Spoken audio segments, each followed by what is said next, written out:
মেয়ের আবদার মেটাতে ফ্যান্টাসি কিংডমে গিয়েছিলাম। সেখানে যে কি করলাম আজকের ভিডিওতে সেটাই তোমাদের সাথে শেয়ার করব। হ্যালো এপিয়ান, সবাই কেমন আছো? 50% ডিসকাউন্টে 4টা টিকিট নিয়ে মেয়ে স্কুল থেকে এসে হাজির। তাকে নাকি ফ্যান্টাসি কিংডমে ঘুরতে নিয়ে যেতে হবে। স্কুল থেকে প্রিয়ন্তীকে 2টা টিকিট দিয়েছিল আর সে আরো 2টা টিকিট চেয়ে নিয়ে আসছিল, মানে যেন আমি না বলতে পারি আমাদের তো টিকিট দেয় নাই, তাহলে আমরা কিভাবে যাব। তাই প্রিয়ন্তী অনেক বুদ্ধি করে টিকিটগুলো সবার জন্য নিয়ে আসছিল।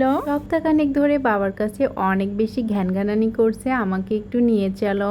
তাই অবশেষে আমরা বৌদ্ধ পূর্ণিমার ছুটির দিন গিয়েছিলাম ফ্যান্টাসি কিংডমে। উত্তরা থেকে আশুলিয়া যাওয়াটা অনেক বেশি কষ্ট, কারণ রাস্তায় অনেক বেশি কাজ চলছিল এক্সপ্রেসওয়ের জন্য।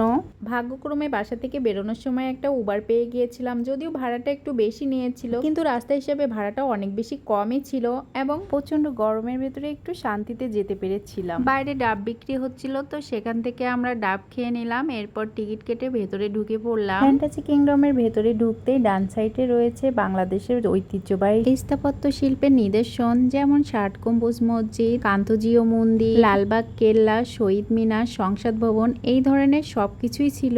এটা দিয়ে আমাদের দ্বিতীয়বার যাওয়া হয়েছে ফ্যান্টাসি কিংডমে, তাই আমি ছোট ছোট করে একটু ভিডিও করে নিচ্ছিলাম। গতবার আমরা যখন এসেছিলাম নীলও অনেক বেশি ছোট ছিল আর প্রিয়ন্তীও বেশ ছোট ছিল, এবং ফ্যান্টাসি কিংডমের অল রাইড গুলো আমরা কিনেছিলাম, যেটা আমাদের জন্য লসই হয়েছিল।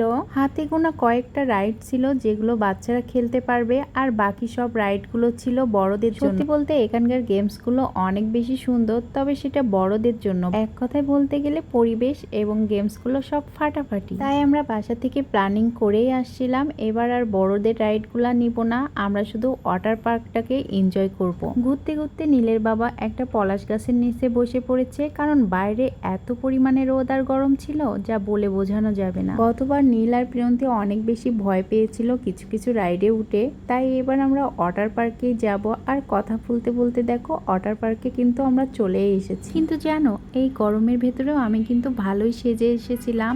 ভেবেছিলাম কিছু ছবি তুলবো আর কিছু ভিডিও করব, তারপর জলে নামবো, ড্রেস চেঞ্জ করে তারপর আমরা বাসায় চলে যাব।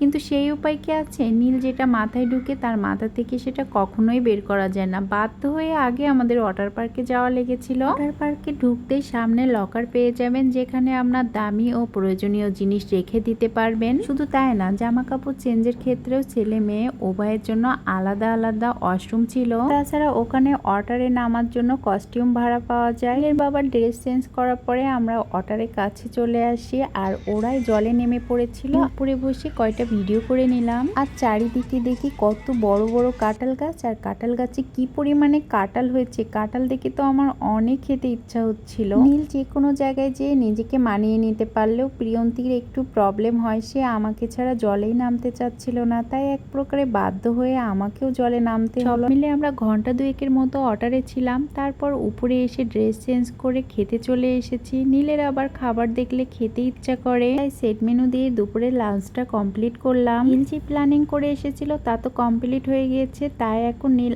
আমার কথা মতো সবকিছুই করছিল। খাওয়া দাওয়া শেষ করে এখন আমরা ঘোরাঘুরি করছিলাম, আর এই লেকের ধারের এই পুকুর পাড়টা আমার গতবার অনেক বেশি ভালো লেগেছিল। এখানে কত রকমের মাছ ছিল, জলের ভেতরে পা দিয়ে একটু মাছ থেরাপি নেওয়ার চেষ্টা করছিলাম। আজকে সারাদিন এত গরমের মধ্যে ঘোরাঘুরি করার পরেও যে ভিডিওটা আমাকে সব থেকে মানসিক শান্তি দিয়েছিল সেটা হচ্ছে এই ভিডিও। তোমাদের দাদা যে আমার সাথে এমন একটা রোমান্টিক ভিডিও করে দেবে আমি তো কখনো কল্পনাই করতে পারিনি। বলো তো এই ভিডিওটা কেমন হয়েছে? ও হ্যাঁ, তোমরা কে কে ফ্যান্টাসি কিংডমে গিয়েছিলে কমেন্ট করে জানিও। আমাদের সাথে দেখা হবে আবারও নতুন কোনো ভিডিওতে। ততক্ষণ পর্যন্ত সবাই সুস্থ থেকো।